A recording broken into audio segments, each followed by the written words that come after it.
ओम सर्वमंगल मांगले शिवे सर्वार्थ साधिके शरण्ये त्र्यंबके गौरी नारायणी नमोस्तुते।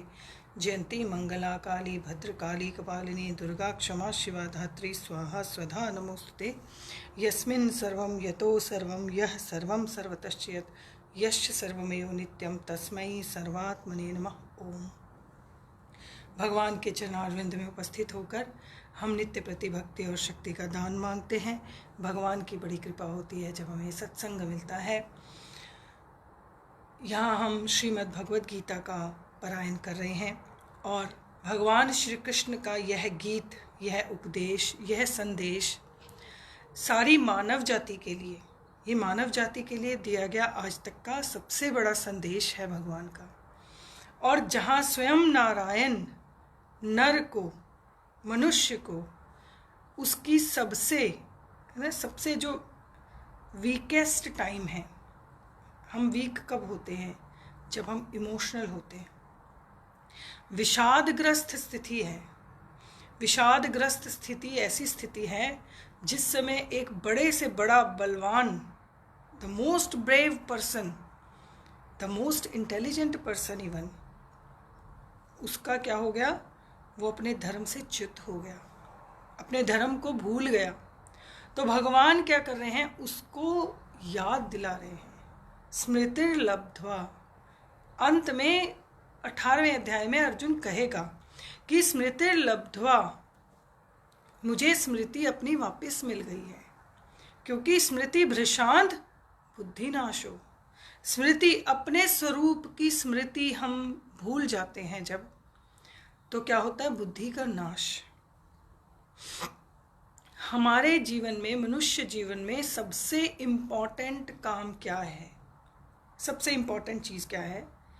क्योंकि हम पशु, पक्षी, सरीसृप, पेड़ पौधे, इन सब की तरह हमारा भी शरीर जो सभी तत्वों से बना है, लेकिन हमारे पास सारी सेंसेस होने के बावजूद उसके अलावा इंटेलिजेंस है। और ऐसी इंटेलिजेंस है कि हम सब पर क्या कर रहे हैं? डोमिनेट कर रहे हैं, द मोस्ट डोमिनेटिंग स्पीशीज। और इस इंटेलेक्ट के कारण, इस बुद्धि के कारण हम इस मनुष्यता से भी ऊपर उठकर देवत्व को प्राप्त कर सकते हैं, डिविनिटी को प्राप्त कर सकते हैं, और हम ब्रह्मत्व को प्राप्त कर सकते हैं। देवत्व से भी ऊपर है ब्रह्मत्व। उसी को भगवान ने कहा ब्रह्म निर्वाणम ऋच्छति। और जो मनुष्य जीवन का क्या है? टारगेट है।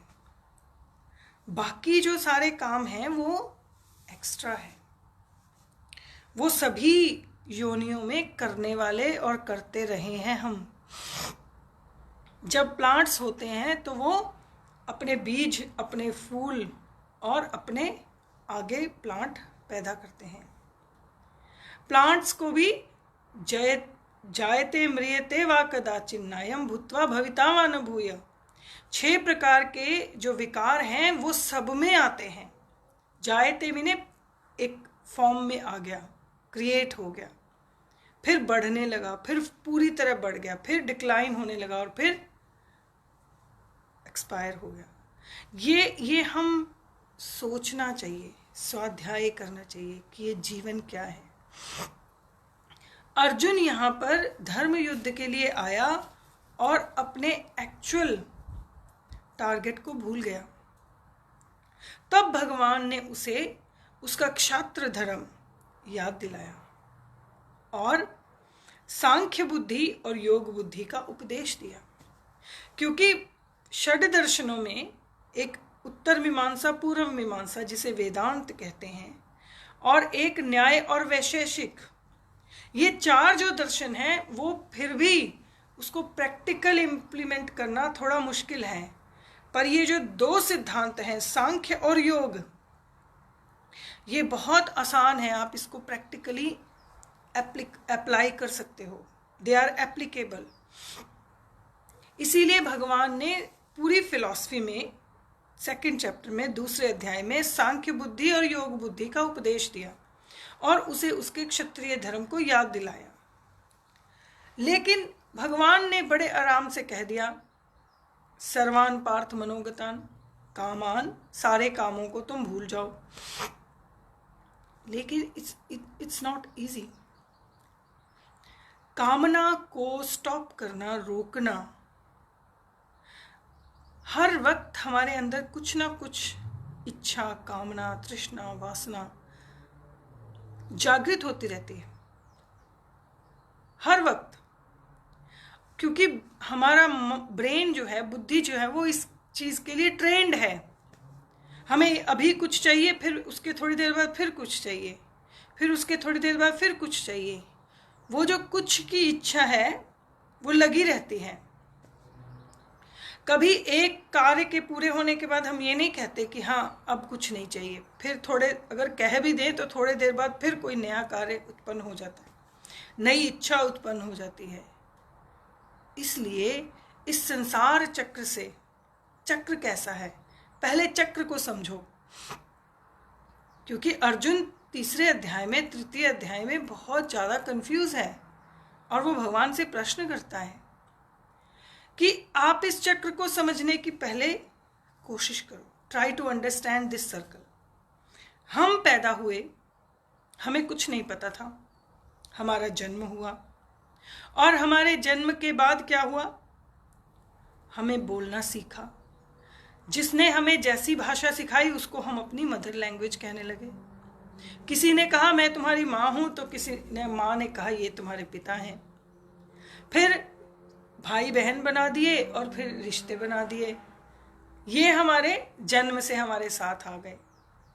फिर हम जब समाज में निकले तो हमने अपने लिए मित्र बना लिए, सुहृद बना लिए, और फिर हमने एक सेट कर लिया टारगेट कि अगर तुम्हें जीवन अच्छा जीना है तो तुम्हें ये करना चाहिए। क्या करना चाहिए? शिक्षा प्राप्त करनी चाहिए। फिर शिक्षा प्राप्त करते हैं, उसमें भी पूरा एक लंबा चौड़ा हिसाब किताब है। 25 वर्ष हम ब्रह्मचर्य के अपने विद्या ग्रहण करने में लगाते हैं, और फिर उसके बाद विद्या ग्रहण की है, अब गृहस्थ में जाना चाहिए। जो गृहस्थ में जाएगा उसको कुछ ना कुछ काम करना है, तो क्योंकि आपके पास अर्थव्यवस्था अच्छी होनी चाहिए, उसके लिए हम लग गए। फिर उसके बाद आपके घर में संतान होनी चाहिए। फिर वो संतान वाला सिस्टम शुरू हो गया। जहाँ संतान हुई तो जैसे आप पैदा हुए थे, आपके साथ शुरू हुआ था साइकिल, वैसे ही जो संतान पैदा हुई तो उसके साथ शुरू हो गया। उसके साथ शुरू हुआ, जब उसका विवाह हुआ, उसके घर संतान हुई, तो अब साइकिल उसके साथ शुरू हो गया। तो आप अपने से लेकर फिर पहले तो कहते थे 7 जनरेशन तक। क्यों? क्योंकि आपके माता पिता और उनके माता पिता, फिर आपके बच्चे और उनके आगे बच्चे, ये ऐसे 5-7 जनरेशन तक ये साइकिल आप देखते हो।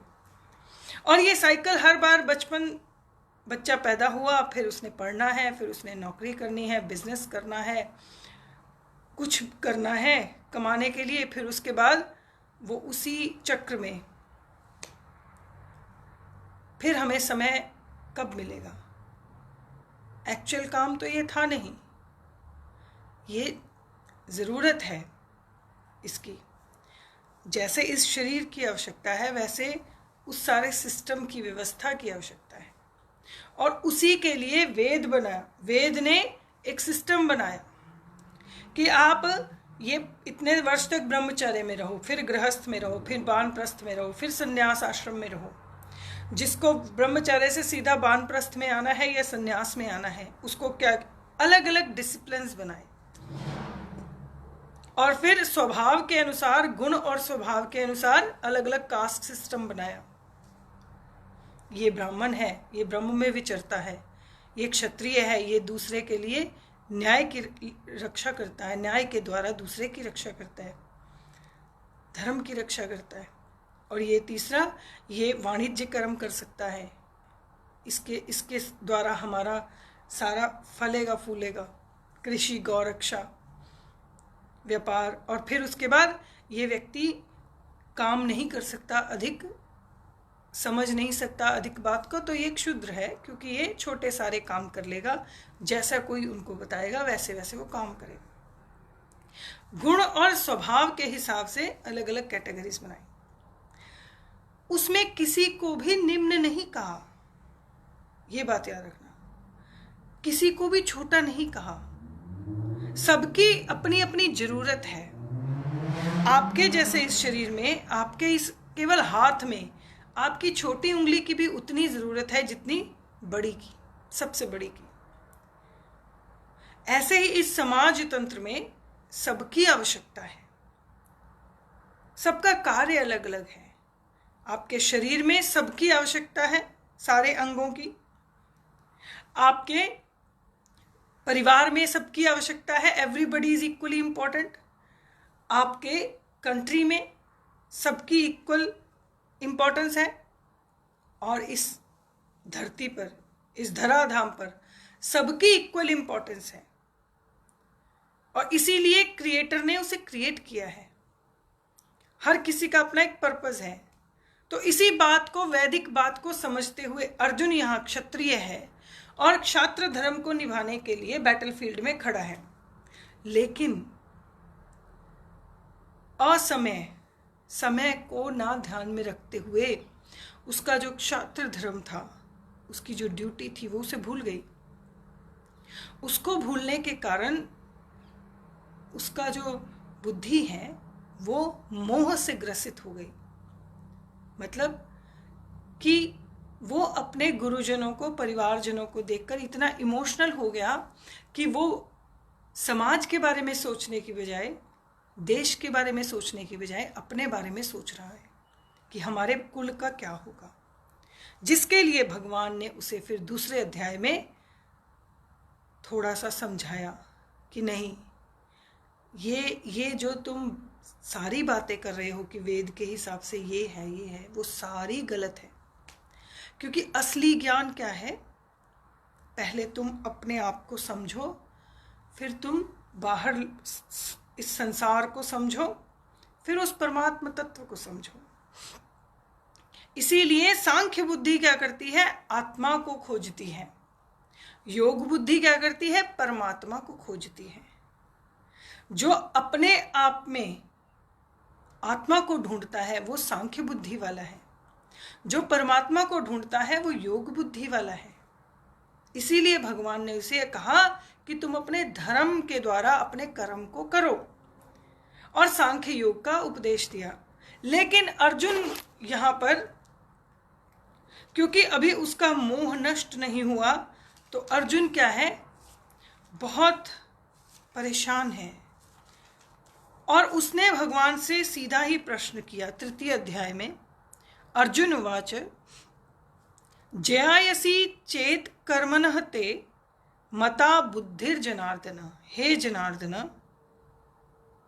तत्किम कर्मणि घोरे माम नियोजयसी केशव। 2 बार, जहां वो ज्यादा परेशान होता है वहां भगवान को 2 बार संबोधन करता है। हे जनार्दन, हे केशव, जयायसी, अगर आपको लगता है कि कौन श्रेष्ठ है, बुद्धि, अगर आपके मत में, आपके सिद्धांत के अनुसार, if you thinks wisdom, intellect is superior than karma, कि बुद्धि जो है वो एक्शन से ज्यादा सुपीरियर है, तत्किम कर्मणि घोरे माम, ये घोर कर्म में, कौन सा घोर कर्म है, इन लोगों को मारना है, मैं इन लोगों को मारूंगा तो मेरे लिए घोर कर्म है। अभी वो उससे बाहर नहीं आया है, क्योंकि वहां उसने शब्द यूज किया कर्मणि घोरे, मतलब अभी भी वो इस बात से डर रहा है कि ये घोर कर्म है और आप मुझे इसमें क्यों डाल रहे हो प्रभु। हे जनार्दन, हे केशव, अगर मता बुद्धि, आपकी मति से बुद्धि, जायसी, बुद्धि सुपीरियर है, बुद्धि ज्यादा श्रेष्ठ है, चेत कर्मणः ते, कर्म से, फिर मुझे तत्किम, तो किस लिए, कर्मणि घोरे, इस घोर कर्म में, माम नियोजसी, मुझे लगा रहे हो, नियोजसी, मुझे लगा रहे हो, क्यों लगा रहे हो। प्रश्न उसका एक आम व्यक्ति की दृष्टि से बहुत सही है। भगवान ने कहा, सांख्य का सिद्धांत लिया, तब भी कहा कि कामनाओं को छोड़ दो, अपनी बुद्धि में समाहित हो जाओ, अपनी आत्मा में संतुष्ट रहो। योग बुद्धि में भी यही कहा। और श्रीमद् भगवद गीता का आइडियल कौन है? आइडियल है स्थित प्रज्ञस्तदोच्यते तस्य प्रज्ञा प्रतिष्ठिता। आप देखना 3rd चैप्टर से लेके 18 चैप्टर तक, सारे चैप्टर्स में, सभी अध्यायों में भगवान आपको कैसे स्थित प्रज्ञ होना है वही बता रहे हैं, क्योंकि हम स्थित प्रज्ञ होकर समाधि अवस्था को प्राप्त कर सकते हैं।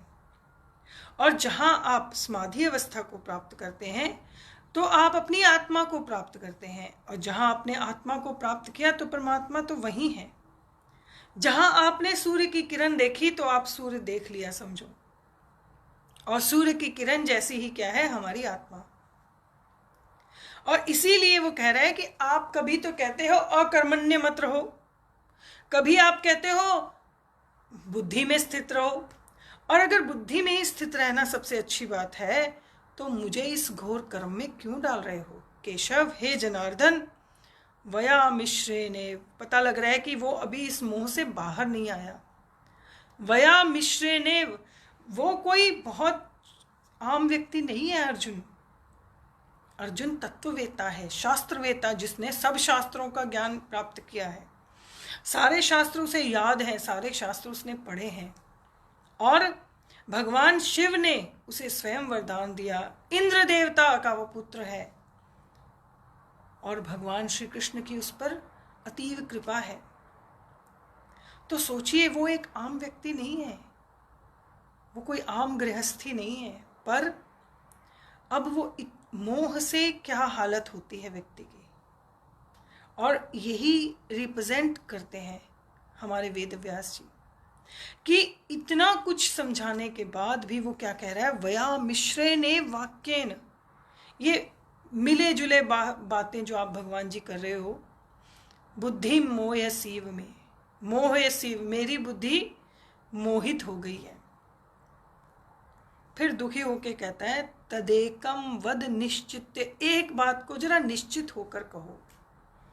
आप बहुत सारी बातें कह गए हो और वो मैं समझ नहीं पा रहा। तदेकम वद निश्चित येन, जिसके द्वारा श्रेयोम अहम आपनुयाम, मैं श्रेष्ठता को प्राप्त करूं, जो मेरे लिए ठीक हो मैं उसको करूं। आपनुयाम, प्राप्त करूं, अहम श्रेयो, श्रेयता को, जो सही रास्ता है मैं उसको प्राप्त करूं। वद निश्चित एकम, एक बात ऐसी कहो जिससे मैं उस रास्ते को प्राप्त कर सकूं। ये मुझे बहुत सारी बातें मत कहो। वयामिश्रेणेव वाक्येन, कभी सांख्य बुद्धि, कभी योग बुद्धि, कभी क्षात्र धर्म, कभी प्रतिष्ठित प्रज्ञा, कभी ब्रह्म निर्वाण, मैं नहीं समझ पा रहा। तो भगवान ने बड़ी कृपा से, भगवान की बड़ी कृपा है, ये उनकी कृपा है कि वो स्वयं ब्रह्म विद्या का उपदेश दे रहे हैं। भगवान ने कहा, श्री भगवान उवाच लोके अस्मिन द्विविधा निष्ठा, इस लोक में निष्ठा जो है उसको 2 प्रकार की माना जाता है। द्विविधा, 2 प्रकार की माना जाता है। पुरा प्रोक्ता मयानघ, हे मयानघ, मयानघ, अनघ कहते हैं जिस पाप से रहित। हे अर्जुन, तुम क्या हो? मयानघ, तुम में कोई पाप नहीं है, तुम्हें किसी भी प्रकार का कोई छल कपट नहीं है, इसलिए तुमने प्रश्न किया है। प्रश्न ऐसा होना चाहिए जिसमें छल ना हो। अगर आपके प्रश्न में छल कपट होता है तो सामने वाला उसका सही उत्तर नहीं देता। जैसा जिस इंटेंशन से आप प्रश्न करते हो आपको वैसा ही उत्तर मिलता है। ये तो दुनिया का स्वभाव, ये नेचुरल साइकिल है। Every action have equal and opposite reaction. जैसा प्रश्न करोगे वैसा उत्तर मिलेगा। और अर्जुन का प्रश्न इतना सुंदर है, भगवान उसको समझ रहे हैं और वो क्या कह रहे हैं? मयानघ, हे अनघ, तुम में कोई छल कपट नहीं है, तुम में कोई पाप नहीं है। पूरा प्रोक्ता, संसार में प्रोक्ता कहा जाता है, माना जाता है क्या? द्विविधा, 2 प्रकार की निष्ठा, 2 प्रकार की मान्यता वाले लोग हैं। कौन कौन से? ज्ञान योगेन सांख्यानाम, जो ज्ञान योगी हैं वो सांख्य को मानते हैं।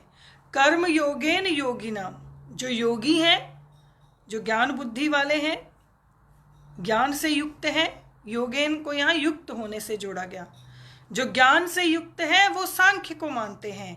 जो कर्म योगी हैं वो कर्म योग को मानते हैं। योग की उपासना कर, योग के रास्ते से, परमात्मा के रास्ते से चलने वाले, परमात्मा को खोजने वाले कर्म योग को मानते हैं, और आत्मा को खोजने वाले सांख्य के द्वारा ज्ञान योग को मानते हैं। ये इसका बिल्कुल सिंपल उदाहरण है उपनिषद में, कि जो हर चीज को एनालाइज करता है और ये सोचता है न इति न इति न इति, ये भी परमात्मा नहीं हो सकता, वो भी नहीं हो सकता, वो भी नहीं हो सकता, वो तत्व इन सब से परे हैं, तो वो ज्ञान योगी है, वो ज्ञान के द्वारा एनालाइज कर रहा है। जो भगवान को ढूंढता है, आत्मा को ढूंढने वाला न इति के रूप में ढूंढता है। जो परमात्मा को ढूंढता है वो क्या देखता है? स इति स इति स इति, सब में इसमें भी उसी का प्रकाश है, इसमें भी, सब में उसी के प्रकाश को देखता हुआ योगी जो है वो परमात्मा को खोजता है। तो इसलिए ये दो प्रकार की निष्ठा है, ज्ञानियों की सांख्य और योगियों की कर्म।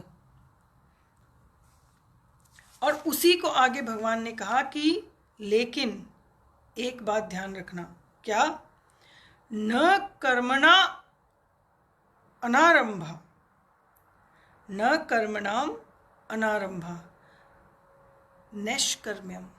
अनारंभा मीन अगर आप काम को शुरू न करो, आप सोचो मैं काम करना ही नहीं, I am not doing anything, तो इसका मतलब ये नहीं कि तुम निष्काम हो जाओगे।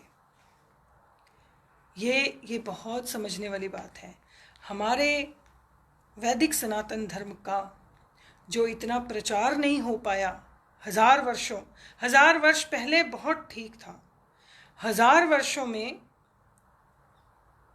जो वैदिक सनातन धर्म को कोई समझाना नहीं चाहता था उस तरीके से, और इसी कारण वैदिक सनातन धर्म जो है वो बहुत सारी भ्रांतियों में फंस गया, बहुत सारे अंधविश्वासों में। जबकि वैदिक सनातन धर्म तो सबसे ज़्यादा इंडिपेंडेंट धर्म है। क्यों? क्योंकि कुछ शब्दों को लोगों ने क्या ले लिया? गलत अर्थ ले लिया। शब्दानाम अनेक अर्था, शब्दों के अलग अलग अर्थ होते हैं, बट दो तरह की बुद्धि वाले होते हैं, एक इंटेलिजेंट और एक क्लेवर। जो ओवर क्लेवर होते हैं वो क्या करते हैं? शब्दानाम अनेक अनर्था बना देते हैं, अनर्थ कर देते हैं शब्द का।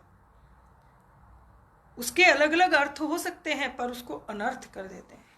ये जो भगवान यहाँ पर कंडेम कर रहे हैं बहुत सारी बातों को, उसको समझना चाहिए। संन्यास की पद्धति को, जीवन में कर्म संन्यास की पद्धति को लोगों ने क्या मान लिया? कर्म ही नहीं करना। और जबकि भगवान ने दूसरे अध्याय में कहा माते संगोस्त्व अकर्मणि, अकर्मण्यता से संग न करना तुम। और यहां तीसरे अध्याय में फिर भगवान ने कहा कि तुम्हें समझ नहीं आ रही तो मैं दोबारा बताता हूं, न कर्मणा अनारंभ, कर्म को आरंभ नहीं करते तो इसका मतलब ये नहीं कि तुम निष्काम हो गए। नैष्कर्म्यम पुरुषो अश्नुते, आप ये मत सोचो कि आपको अश्नुते प्राप्त होगा। कौन? योग। न च संन्यासनादेव, संन्यास, अगर आप संन्यास्त हो जाओगे, संन्यास्त का मतलब आपने त्याग दिया, ना देव, नहीं प्राप्त होगा क्या? सिद्धिम समधिगच्छति, आपको सिद्धि नहीं प्राप्त होगी। समधिगच्छति, आप समाधि को नहीं प्राप्त कर सकते। केवल त्याग करने से, आप कर्मों का त्याग कर दो, यही तो हुआ ना कि संन्यास लेने के बाद बहुत बहुत बड़ा समाज, थोड़ा नहीं, बहुत बड़ा।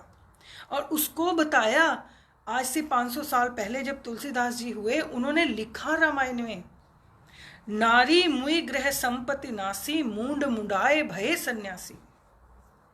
उसका अर्थ होता है जब आपके पास कुछ नहीं रहा तो आप कहो मैं सन्यासी हो गया, मैंने सब कुछ त्याग दिया। जब कुछ है ही नहीं तो त्यागोगे क्या? जब आपको कुछ मिल ही नहीं रहा तो आप किस चीज का त्याग करोगे? त्याग तो तब होता है ना आपके पास हो और फिर आप उसको त्याग दो। आपके पास है ही नहीं, कैसे त्याग करोगे? और उसको क्या मान लिया? संन्यासना।